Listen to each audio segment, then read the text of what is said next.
honeybee has been called the most important insect in the world.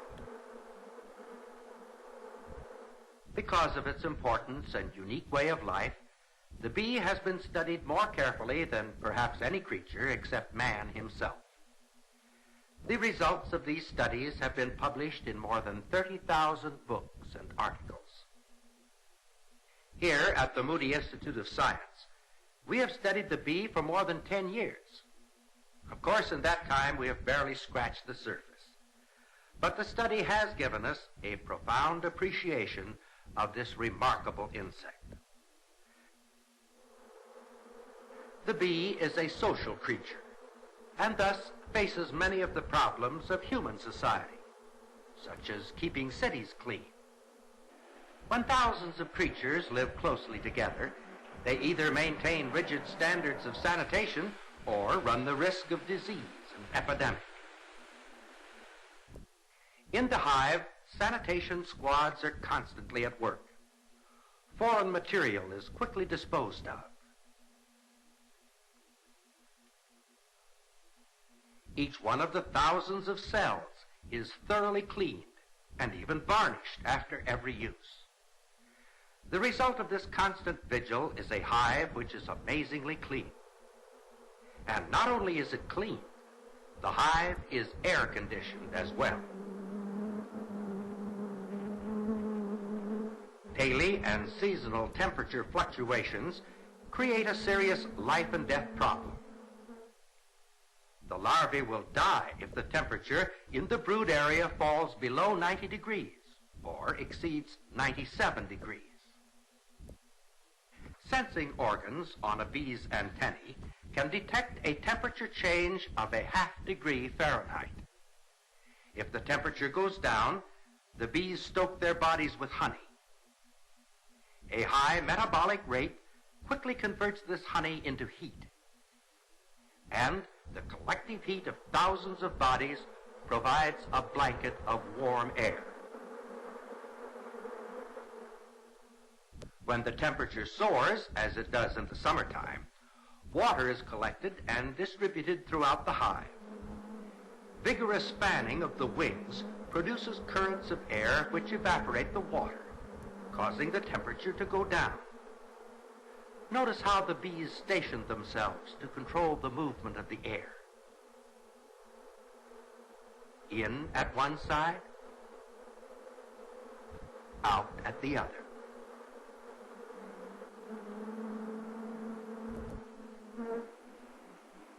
International law recognizes the right of any country to regulate the passing of persons across its borders.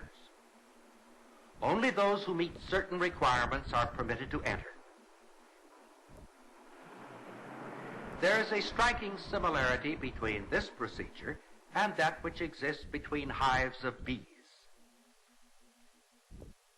Guard bees constantly patrol the entrance. Each hive has a distinctive odor, and just a swipe with the antennae tells the guard whether the bee trying to gain entrance is a citizen or an alien. Aliens are forcibly ejected.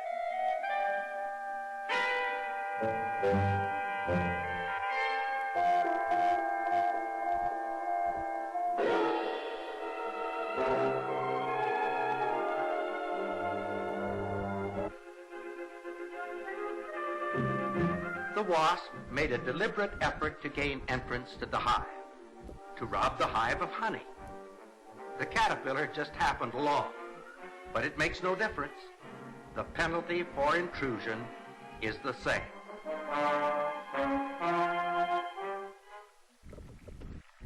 A saucer of sugar water will allow you to make an interesting observation of the efficiency of the bee society. Place the saucer in a quiet spot in the backyard. It may go unnoticed for hours or even days. But once a scout bee has located it, in a matter of minutes, other bees appear. How were so many of them able to find the saucer so quickly? Did the scout bee return to the hive and lead them back? No. Fantastic as it seems, the scout bee actually told the other bees where the food was located. The world owes much of its knowledge of how bees communicate to the keen observation and perseverance of the brilliant Austrian scientist Dr. Karl von Frisch. Dr. von Frisch made thousands of observations over a period of more than 25 years, checking first one theory and then another, until at last he discovered the language of the bees. For one thing, the scout reveals the kind of nectar she has found simply by passing out minute samples. More information is conveyed through a complex figure-8 dance. The waggle is the important part of the dance. The vigor with which the abdomen is moved from side to side indicates the sugar content of the food. The food may be just average, or it may be something to really get excited about. When a scout bee dances straight up on the honeycomb, she is telling the other bees they can find food by flying directly toward the sun. If food can be found by flying away from the sun, she dances straight down. By varying the angle of the dance, a scout can indicate a food source in any direction.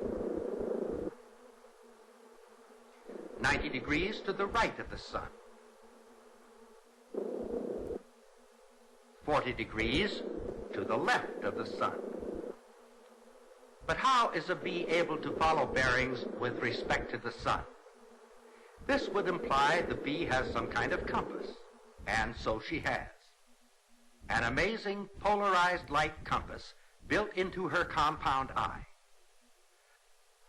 But if the bee is to find the food, she must know not only direction, but distance as well.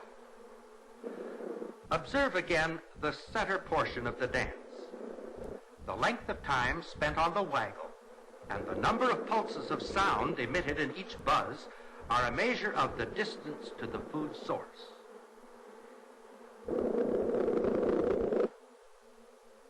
This scout is telling the others of food 3/10 of a mile away. This one indicates a food source at a distance of 1 7/10 miles. But more than simple distance is involved. A bee normally flies about 15 miles per hour. However, her ground speed will vary according to the direction and velocity of the wind. The amount of effort required to reach the food must be communicated in order for such problems to be solved. To demonstrate that the bee language really works, we set out 3 feeders. The first near a stream. The second near a grove of trees. The third along a fence. The scout discovering feeder number 1 is marked with a dot. The scout discovering feeder number 2 is marked with a bar, and the scout discovering feeder number 3 with a cross. In a matter of minutes, the scout bees are back at the hive, busily sharing their discovery with the other bees. Now let's see how well the messages are received. The bees crowd around, sensing with their antennae the movements of the scout. These bees are marked with the same symbol as the scout bee they are attending, but with a different color.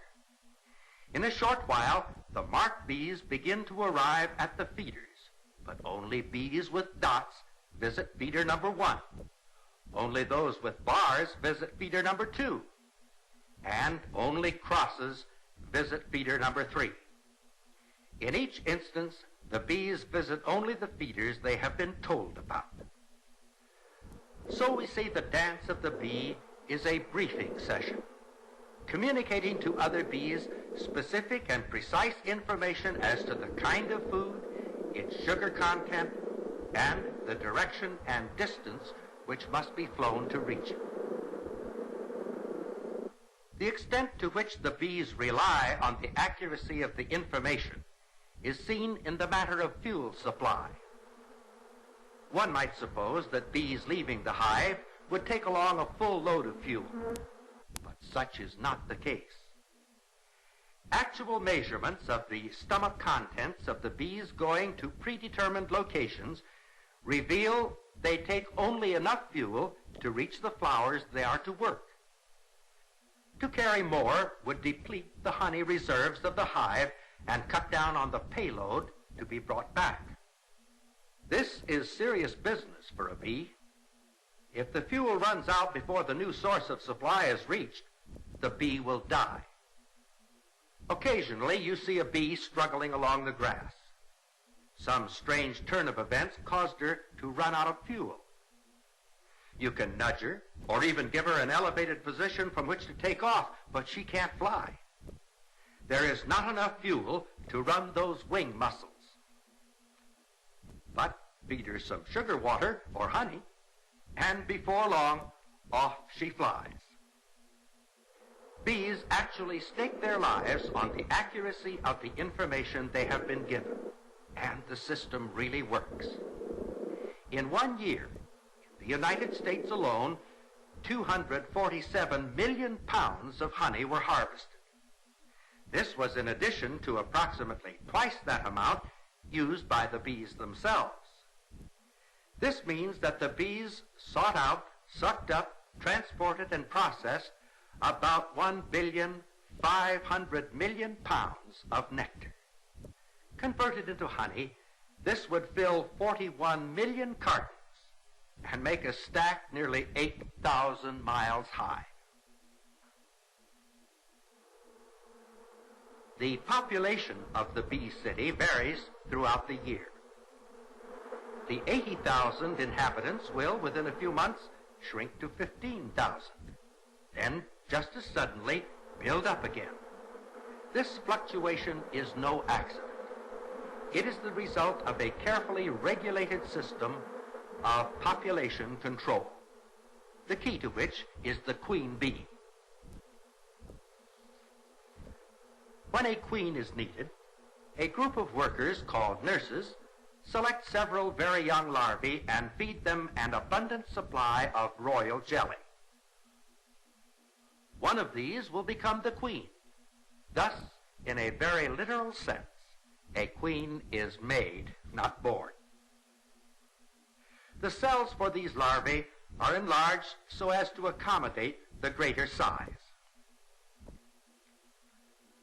The newly developed queen announces her arrival even before she emerges.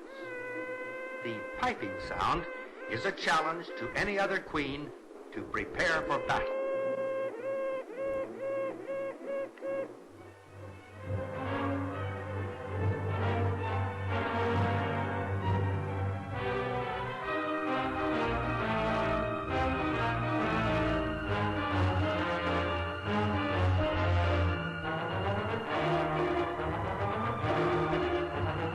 Queens engage in a death struggle until only one remains. And the remaining queen is a phenomenal egg producer, laying more than twice her weight in eggs in a single day. However, the queen has no control over the number of eggs she lays. This is determined for her. She is fed and cared for by the nurses. The more they feed her, the more she lays. By varying the amount of food she is fed, the nurses control the number of eggs laid and thus control the population. The eggs are laid one to the cell. After 3 days, the egg hatches.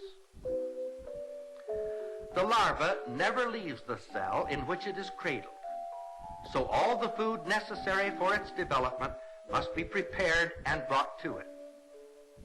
This, too, is done by the nurse bees. During the next 6 days, the nurses will make thousands of visits to every cell. Think of it, thousands of visits to raise one bee. Yet there can be thousands of larvae all developing at the same time, each requiring a formula precisely controlled as to both the amount and content of the food. And the honeycomb, the home in which the larvae are raised, the storehouse for the nectar and pollen, is a marvel of construction. The material used, the beeswax, is of the bee's own manufacture. Honey is consumed in great abundance. Once they have gorged themselves, these building engineers assemble at the construction site. They join together, each bee clinging to the one above. These living ladders are made possible by strong hooks on the end of each leg. Hour after hour they cling like this, the bees at the top supporting the combined weight of all those below, until finally, after about 24 hours, wax begins to appear as thin flakes on the abdomen. The bee then transfers the wax to its mouth, where it works and reworks it, all the while mixing it with a frothy liquid, resulting finally in honeycomb. This piece of honeycomb weighs just over an ounce, but it represents over 20,000 bee miles for collecting the nectar, over 100,000 bee hours for changing the nectar into honey and wax, and an additional 18,000 bee hours spent in working the wax into honeycomb, all according to a precise pattern, because the end result must be the most economical use of this very costly material. Now, if the bee were to build just one cell, the cylinder would be the ideal shape. It certainly fits the bee, and it has the greatest volume for the least amount of material. But when these cells are joined together, the advantages disappear. There is waste space between the cells.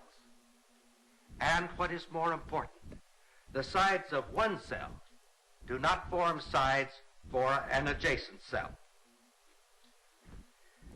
Now, the pentagon would fit the bee reasonably well, but there is no way that pentagons can be put together so that all sides are common. This sharing of sides is possible with only three cross-sectional shapes: the triangle, the square, and the hexagon.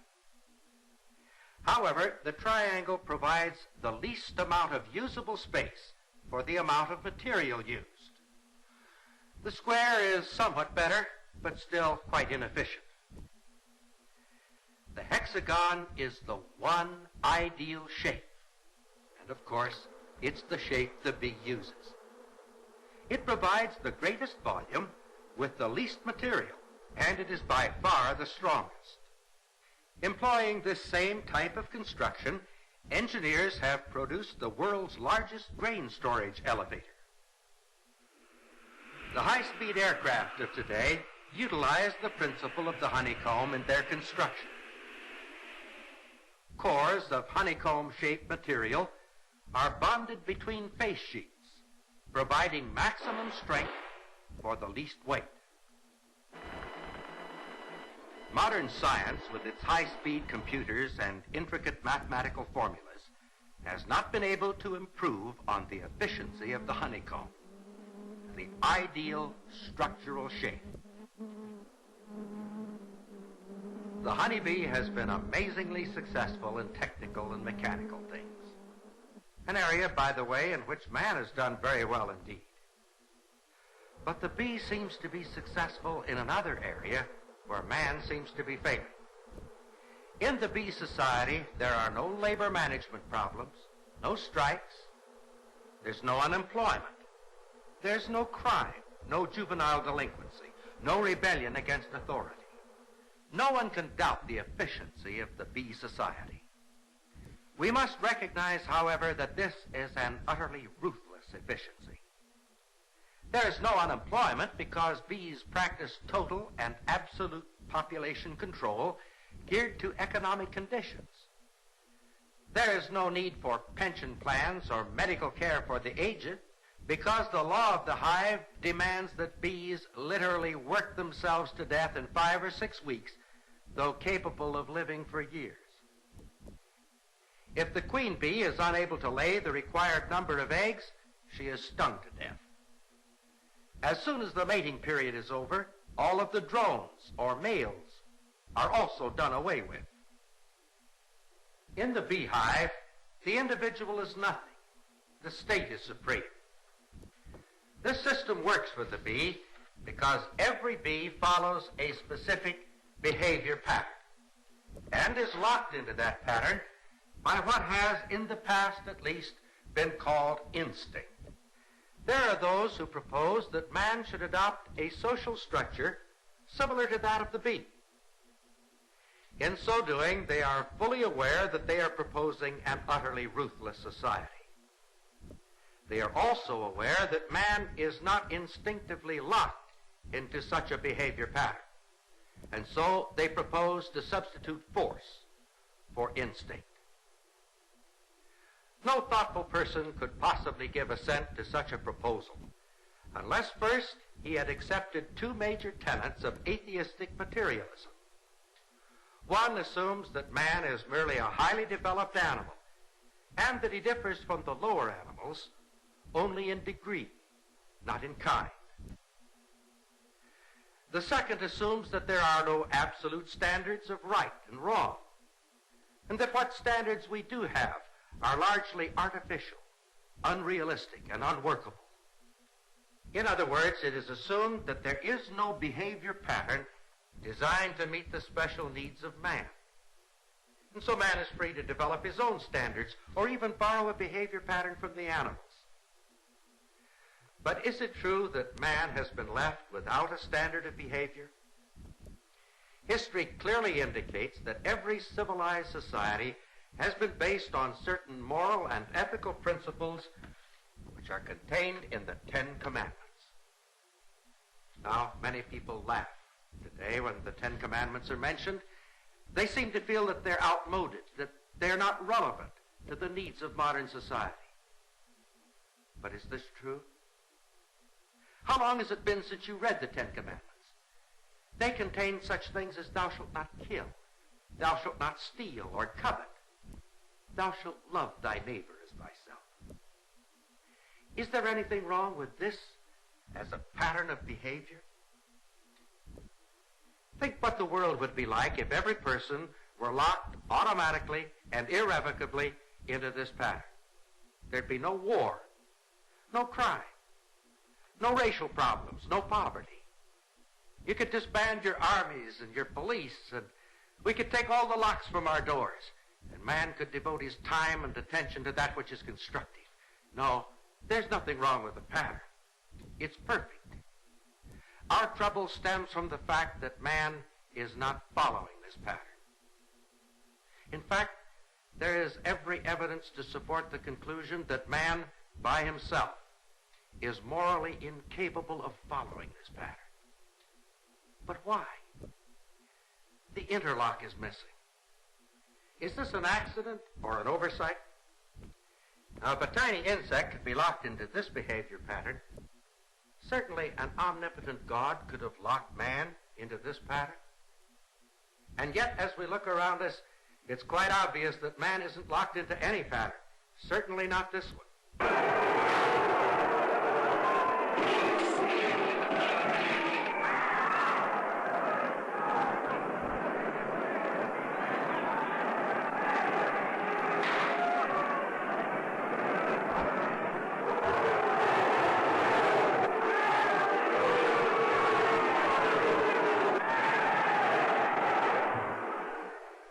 Think carefully for a moment. If God had locked man into a behavior pattern, he would have robbed man of that which makes him a man. He would have robbed him of his free will and his power of choice. Instead of a behavior interlock, God has provided for man something infinitely more wonderful. God offers to link man to himself in a warm, personal, vital relationship. The possibility of this relationship is the ultimate, the crowning difference between man and animal. Students of animal behavior have never discovered the slightest evidence of a God consciousness in any animal. On the other hand, man is described as incurably religious. This hunger in the heart of man to know God is universal. In some parts of the world, this God hunger is brutally suppressed. In others, men try merely to ignore it. In still others, it is warped and twisted almost beyond recognition. But this basic need in the heart of man is universal. Without this vital relationship, man is incomplete, insecure, disturbed. God has made no provision for man's happiness or success apart from this relationship, because God never intended that man should live without it. The Bible, the Word of God, sets forth in precise language the conditions upon which this relationship with God can be established. The first is an acknowledgement on our part that we're unable to keep the Ten Commandments, that we're sinners, that we need help. The next is a step of faith, that we receive this relationship with God as a gift. In John 1:12 we read, "But as many as received him," that is Jesus Christ, "to them gave he power to become the sons of God, even to them that believe on his name." This is God's solution to the problem of human behavior. It deals with the problem at its source, not the group, but the individual. Can this relationship with God solve the problems of the world? Well, it can solve the problems in that part of the world for which you are primarily responsible, your own life. And then it can spread to others as you become a living witness to the power of God to transform a human life.